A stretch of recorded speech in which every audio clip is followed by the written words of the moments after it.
In this story, The Meaning of Showing Up. I'm Joanne Green. My eldest cousin passed away. He was 91. We knew it was coming, but that didn't make it any easier for his one and only daughter, who valiantly navigated caring for him from afar as his condition deteriorated and his undaunting spirit led him to continue working in his legal practice, attempting to drive, and making questionable decisions that led to numerous ER visits and hospital stays.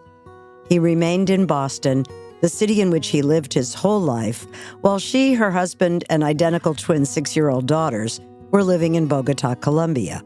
She spent countless hours online and on the phone, arranging drivers, speaking to doctors, and looking into how to help her father feel valued and of service as his health worsened. And she succeeded beyond measure. I knew that I'd show up whenever I could be helpful. That's what we do if we understand that giving is what makes life meaningful. It's what I most value at this stage of my life, showing up for the people I love, being present, sharing both the joy and the pain that comes simultaneously if we're paying attention and living authentically.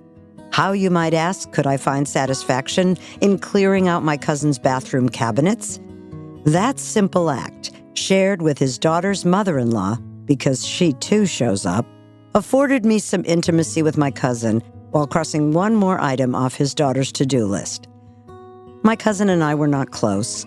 We didn't grow up together as we were 20 years apart, but we had shared lifelong memories of holiday celebrations, Thanksgiving dinners, and Passover seders, an annual tradition of checking on who won our respective neighboring high school football games. At his funeral, I relished sharing the memory of him relentlessly teasing my sister about her losing their annual bet about said football game, and how was she going to repay her debt to him.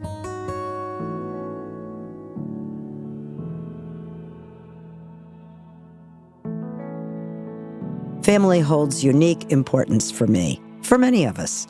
It's our original blueprint, the people with and from whom we form our initial view of life and what matters. I credit my aunts, uncles, and cousins with helping to form my sense of humor, my work ethic, my intellectual curiosity, and love of tradition. As an elder now, I try to foster and model that for my siblings' children and grandchildren, and certainly my own descendants. Our families look different today. Rather than living blocks away or in adjacent towns, we're scattered across the state and often the globe, honoring different cultural traditions as well as our own. Our worlds both expand and contract as we easily FaceTime, bridging the distance and time difference to celebrate together, to share in joy, to join family members in pain or hardship in whatever way we can. I received so many tender condolences over my cousin's passing, and for that I am very grateful. But the truth is, I wasn't in pain. He had a great send-off, honored for his countless contributions to the lives of many.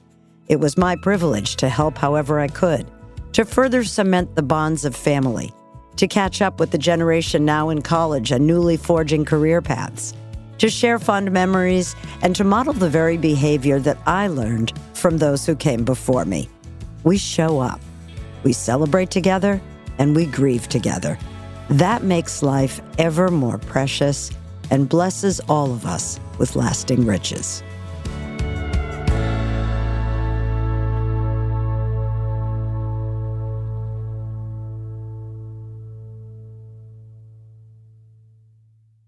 Thanks so much for listening to my podcast. Follow it. Tell your friends. Let me know what you think. And also, if you haven't yet done it, check out my book, By Accident, A Memoir of Letting Go. You can order it at your local bookstore or order it now on Amazon as an ebook, a paperback, or an Audible.